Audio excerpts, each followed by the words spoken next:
Asian countries like India have refused to take sides. New Delhi remained quiet as the controversy brewed and tension escalated over the past 3 weeks. But now, Indian External Affairs Minister Sushma Swaraj has spoken. During her visit to Japan, Swaraj said that decisions related to India's foreign policy are not influenced by a bloc. She said that India's interests are paramount for its foreign policy. Listen in. America ने कहा DPR के में embassies बंद हो जानी चाहिए, तो हमने कहा नहीं, हमारी अपनी स्वतंत्र नीति है। अगर आपको कल कोई बातचीत भी करनी है तो कोई तो चैनल होना चाहिए बात करने का। हम एम्बेसी बंद नहीं करेंगे।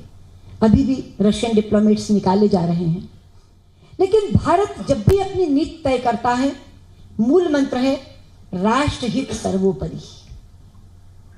हम किसी से बंधे नहीं हैं, किसी को सामने रख करके अपनी नीति तय नहीं करते।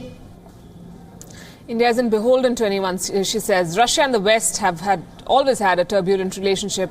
Tensions between Russia and the West escalated since fighting broke out in Ukraine 4 years back.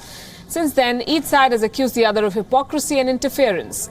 But India has no dog in this fight. It has followed a policy of non-alignment in the past, and now it follows the principle of pragmatic idealism, if you will. Essentially meaning we shall do what's in our best interest. India and Russia have built a relationship on the basis of mutual interest and respect. Last year, the two sides marked 70 years of diplomatic relations with a successful summit in Russia. The Modi-Putin meeting last year led to an agreement for 2 more nuclear reactors at Kudankulam in Tamil Nadu. India and Russia have worked closely in the area of defense. With technology and expertise from Russia, India has been able to set up an indigenous nuclear submarine program.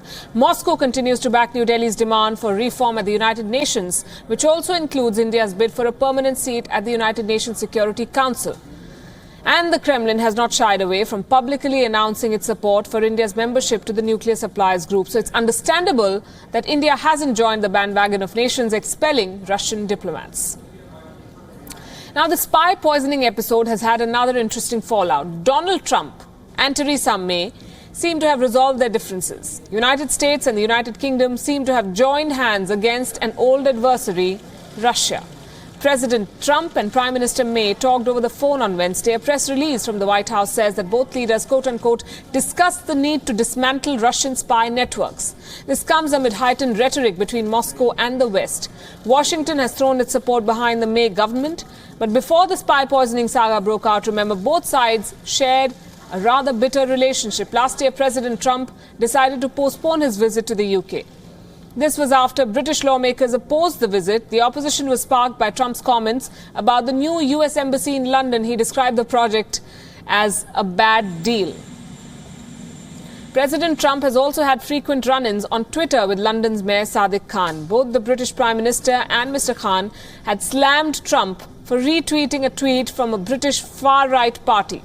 Before that, President Trump had often criticized Sadiq Khan on Twitter for, as he put it, failing to secure London against terrorist attacks. Khan has since become one of the faces of anti-Trump protests in the UK. But the spy poisoning incident seems to have given an opportunity to both leaders to mend their ties. The Trump administration has been under pressure over Russia. Former members of his inner circle have been charged by investigators who are looking into claims of meddling by Russia in the 2016 election. So Washington's decision to expel 60 diplomats seems to have caught the Kremlin by surprise.